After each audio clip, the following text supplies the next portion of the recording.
I don't know enough to start, or I don't know enough to grow my business. Okay.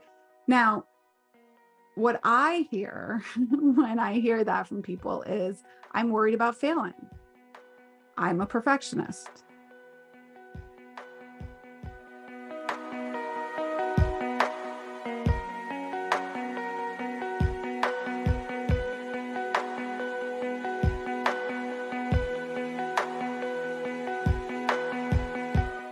Hey everyone. Thanks for joining me for another episode of the Female Empowered Podcast, where we share valuable and tangible business advice for female business owners in boutique healthcare, wellness, and fitness. And if you're watching me on YouTube, I'm trying out a new background, my little puppy in it.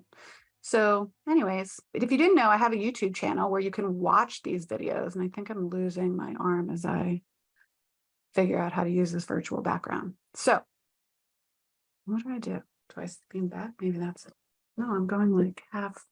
Sorry for the distraction. So anyways, what we're going to talk about today is a pretty cool topic because we've been talking a lot about it in our business mentorship programs, and it's mindset reframes. And I called the episode Mindset Reframes for the Stressed Out Entrepreneur. Okay. And the truth is, there's so much that goes into running a business. There's a lot that goes into running a successful and a sustainable business. And I think a lot of people don't talk about the mindset crap and traps that we get caught in and can be our downfall, our self-limiting beliefs, because most of the time we think we're the only ones that are feeling this way. It also stems from the fact that when we have disbeliefs, we try to seek out evidence that this belief is true. I believe they call that confirmation bias. In other words, if you think that you're not good at something, you're going to seek out evidence that you're not good at that to prove your point. Okay.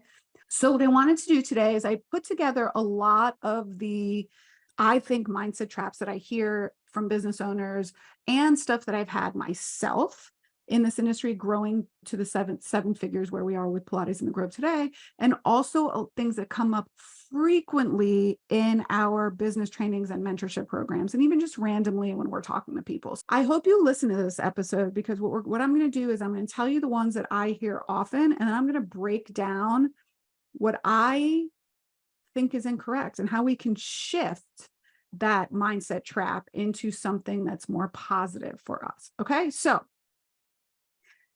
the first one, the first mindset trap or self-limiting belief or whatever it is that you want to call it is, I don't know enough to start, or I don't know enough to grow my business.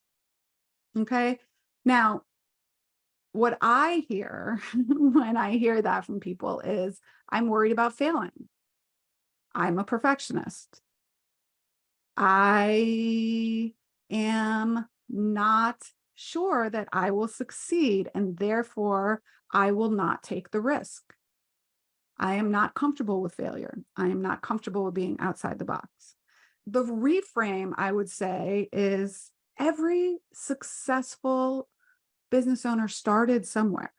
Every successful business owner was a novice at some point in their journey. Think of when you were first starting out as a Pilates instructor or a physical therapist. You didn't know anything. Even after training, you were a novice, right? And so think back to that time. Think back and see how far you come now. So the only reason you might not know it is because you haven't learned it yet.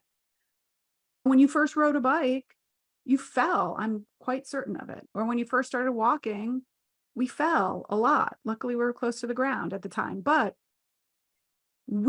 if we're passionate, if we are willing to learn and make mistakes and not beat ourselves up for it, you can seek out the resources that will teach you how to start a business, how to grow a business, right? You can seek out mentors to learn from, the same way when we were coming out of PT school. Oh, I want to take this course, or I want to work with so-and-so, right? That's how we learn. Read a book. Okay. Read a book. join a course, join a coaching program. There are tools out there, especially in today's day and age where there's lots and lots of resources. Okay. It's not like back in the 50s, 60s, 70s, or even the 90s when you had to go to school for it. You can Google everything, or better yet, join someone's program. All right. So, self-limiting or mindset trap belief number 2. I'm not a natural leader, so I shouldn't have people on my team. I'm going to be very honest with you. This is what I hear when people say that. I think it's a cop-out. I think it's a cop-out to saying this is hard because I can't control other people and I'm a control freak. And hello, I'm a control freak too. So I like to be in control. Why? Because it protects me and keeps me safe. And so by saying I'm not a natural leader, I am allowing myself to continue to play small. How do you feel about that? Okay. It's easier to stay small. And that way you don't get hurt. You don't have people disappoint you. All right. And the truth is, if leading is really not in your skill set, you could delegate that out. You could teach someone else or hire someone else to do it if that's in their strong suit. All right. So the same way that business acumen can be learned, leadership is a skill that can be developed with time. All right. And maybe you put your own spin on it. Maybe you recognize that there's another way to do something, and you can develop a type of leadership that you didn't have when you were working for somebody else. All right. Now, let's move into the next one. This is a big one. I hear this a lot. I'm sure you've said it. It's just easier to do it myself. Is it really, though? Is it really? I don't think so. I don't think it's easier to do it by yourself. I think what's easier is just not to teach other people because you don't have the patience. And then you don't want to have to manage and hold them accountable. And if you do it yourself, then you can foster that other belief that everything has to revolve around you. So you feel validated. So is it really easier to do it by yourself? No, because then you just get pissed off that like you have to do everything. Okay. So I'm going to tell you that by taking the time, how about we reframe it this way? Taking the time to teach somebody else and then allow them to do the job, even if it means making mistakes, will allow you to focus on what you do best. Building a team, building an accountable and engaged team will set your business up for sustainability. Doing everything yourself is a recipe for burnout. All right. So you have to do everything. It's easier to do it by yourself. It's actually, I call bullshit on that. It's not easier to do it yourself. It's easier for you to be in control. That's what it is. But it's keeping you small again. It's keeping you stuck. It's keeping you on the hamster wheel. So you can make the change now and start delegating and take 6 months to fully train somebody and start to hold them accountable and see the results, or 6 months from now. And then you can be better. You can be able to step up and focus on tasks that are in your wheelhouse and that you're passionate about and what you do best. Or you can be in the same place 6 months from now, one or the other. All right. Here's another one. We hear this a lot. And I believe this for a long time. Okay. I have to work round the clock to be successful. Or in order to be successful, I have to work really hard. Okay. Now, there are going to be seasons in your business, seasons in your life that are harder than others. COVID 2020 was really hard. Yes, it was. It was really hard, right? What was a little helpful was that it was hard for everybody. Everybody was going through the same thing. So I'm going to say do you have to work around the clock, or are you just copying and mirroring or believing that you have to work around the clock because somebody somewhere told you that and then somehow you believe that's the way to be successful? Because I know a lot of people that work really hard that are not successful. So I don't know that hard work is mutually exclusive to success.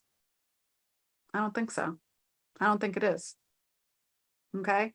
I think that yes, during some times, and certainly you're not Amazon Prime, so you should not be working around the clock. Let's just say that. You're not Amazon Prime, you should not be working around the clock. Okay. So I'm going to just throw that out there. And if you think that you are Amazon Prime, then I want to learn what your business model is. But that being said, all right, I would say you want to create a business that revolves around your life, not create your life to revolve around your business.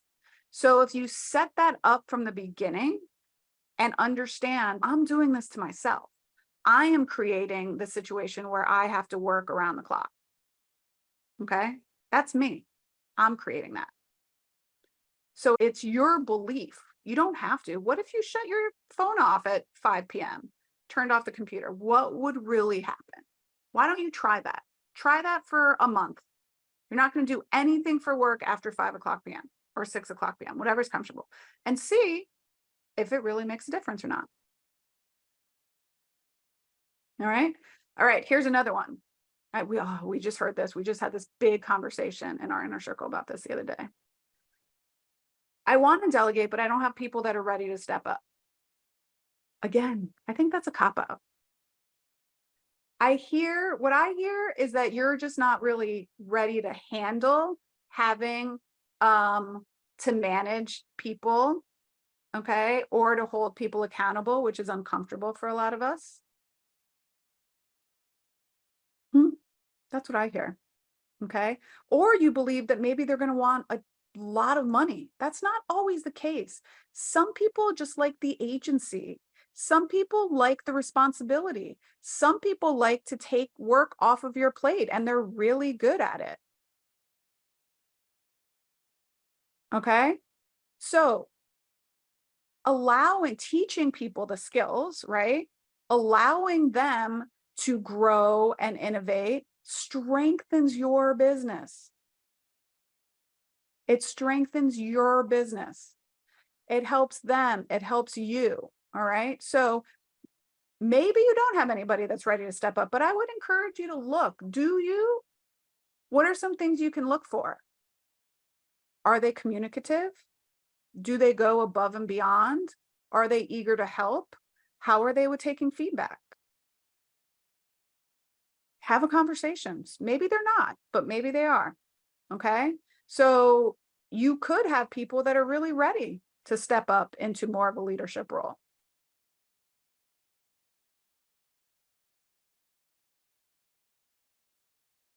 This one, sometimes we hear a little bit. I hear this one a lot. I don't hear it as much anymore, but I can't compete with larger franchised companies. And so I'm just going to call it a spade. A lot of people were like, I can't compete with Club Pilates. They're going to open up down the road for me. I have 2 Club Pilates within walking distance from my studios. And here's the thing. What I look at is this is why having a strong mission, vision, and values is so important. And also why having a clear specialization and what sets you apart in your business from these other businesses. All right. The size of my business, maybe not being a large franchise, allows for more personalization, more flexibility. I can carve out a very unique niche for my business. I can carve out a very unique way that we work with our customers. I'm entitled, not having to work for a franchise, to specialize and do things the way that I want to. And that can be very powerful. And some people like having that. Some customers really love engaging, working, supporting small businesses, especially woman-owned businesses. All right. So I don't buy that one anymore. And I say, if you spent the same amount of energy on growing, building, sustaining your own business that you do on worrying about the competition, then you wouldn't have to worry about the competition. There's always going to be competition out there. Okay. That is the type of market we are in the United States. There's always going to be competition. Competition just proves that there's a need for your service in your area. People, big franchises won't come into an area if they don't think that there is business there. So by the fact that other businesses are coming in, it's proof that there's enough clientele there. And so it's, again, why it's really important to have a strong, solid foundation. Know what you do it really well, and you won't have to worry about the competition. All right. Another belief, another mindset trap we get this, and I used to feel that this all the time. I've worked a lot on this personally. So one of the ones is I always feel like I'm taking 4 steps back for every step forward. Or for every 1 step I take forward, I feel like I take 3 steps back. Okay. Here's the thing. That is true. It is true. Okay. But sometimes the step backwards are little baby steps and the steps forward are big, giant leaps. So maybe you're not comparing apples to apples. The other thing is success is not linear. The same way fitness is not linear, weight loss is not linear, recovery, rehabilitation is not linear. Okay. Success takes time. Things that are going to stick and are sustainable take time. You want to transition contractors to employees? It doesn't happen overnight. It's not like you snap your finger and everyone's, oh yeah, let's do that. No, it takes time to plan. It takes time, right? They say, I don't even know what the actual quote is, but like turning a tanker ship, like 1 degree a day will eventually turn it all the way around, but it doesn't happen overnight. And if you do it too fast, you're going to sink your ship. I've sunk my battleship. Okay. Whether forward or backwards, what you have to just think is what is moving me closer to my goal and what is moving me farther away. If you feel like you're moving farther away from your goal, then I ask you, do you actually have a plan? Are you getting pulled in 50,000 different directions because you don't have a clear plan, a clear mission and vision of where you're going? So you're like, nope, this is where we're going. We're not going to do that service. Nope, that's going to detract us from our goal. I'm not going to do XYZ. Nope, that's going to get me off track. I'm going to keep going forward.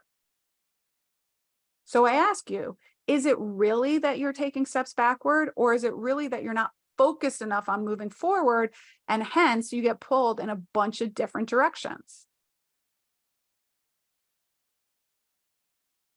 Which is it?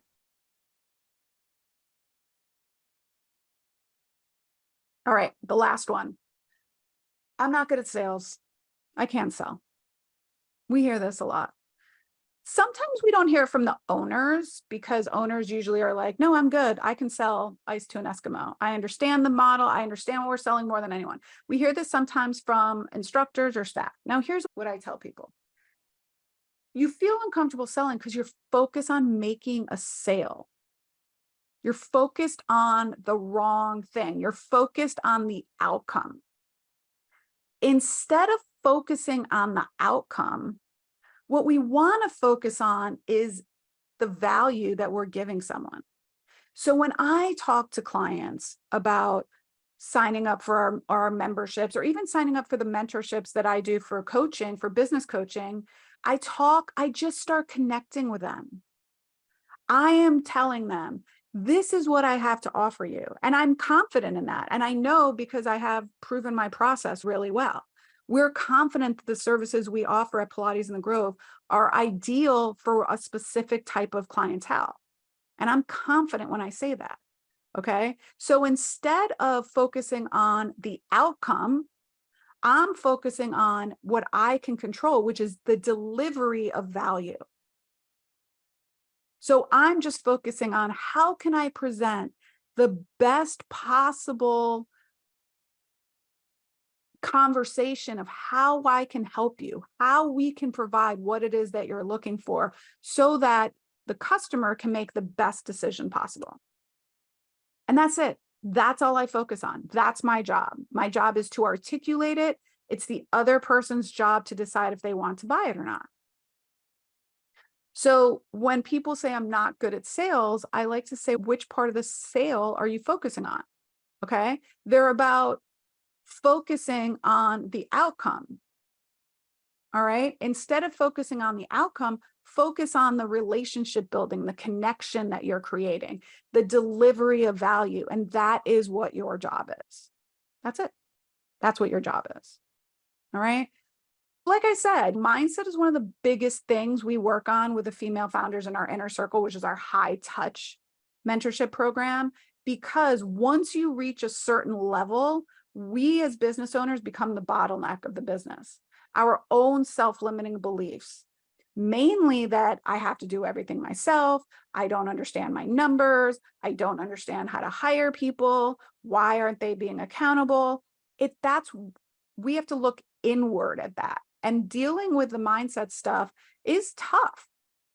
Okay. We talk a lot about this. We've been working with 2 or 3 business owners right now in the inner circle that are transitioning their contractors to employees.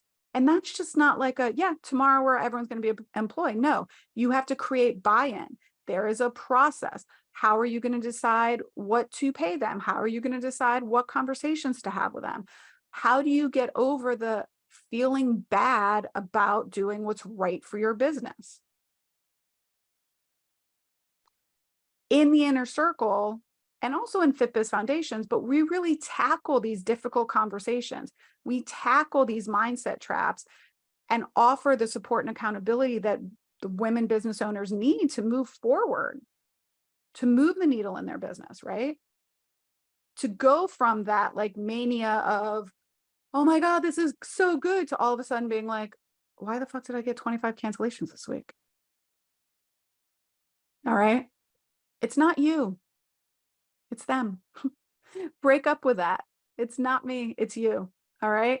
So if you're interested in being part of the next inner circle cohort, the other thing I'm going to say that's really special about the inner circle is we limit it to 10 women. Okay. 10 women. That's it. When we have 10 women in, we keep people on the wait list. And then once somebody drops out, then we open up enrollment again. So even though it's a group program, it's like Pilates that you don't have hundreds of people in the class.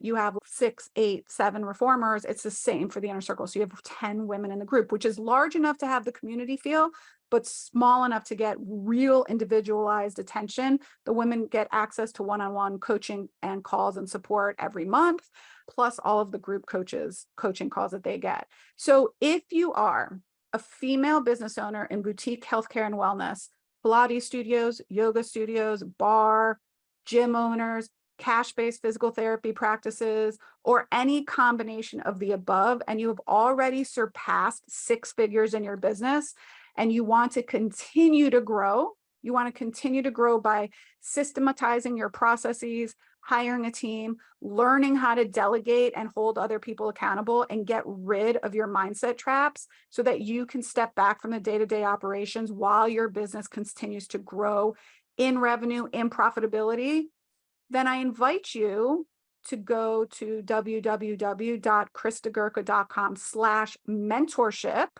Registration, I believe, should be open at the time this airs. If it's not, you can definitely get on the wait list there, and we will be opening any day now, and you can apply. It requires an application. Once you complete the application process, we reach out to you to see if you meet the requirements, and then we jump on a call together to make sure that we're the right fit to work with each other, and then we move forward with that process. So if you want to start this stuff and finish 2023 so that you can start 2024 with a whole new outlook and a whole new set of mindset shifts, I invite you to join us. All right. I would love for you to apply. I would love for you to be in our mentorship groups. It's a beautiful community in there. Selfishly, I feel very fortunate for that. And that's all I got for you today, ladies and germs. If any gents are listening to this, if you have any feedback for me, if you have any other additional mindset traps that you feel to fall into, hit me up over on Instagram. I'm at Krista Gurka over there. As always, you can visit my website, www.kristagurka.com. Check out what I'm doing over there. And until next time, my friends, bye for now, ladies.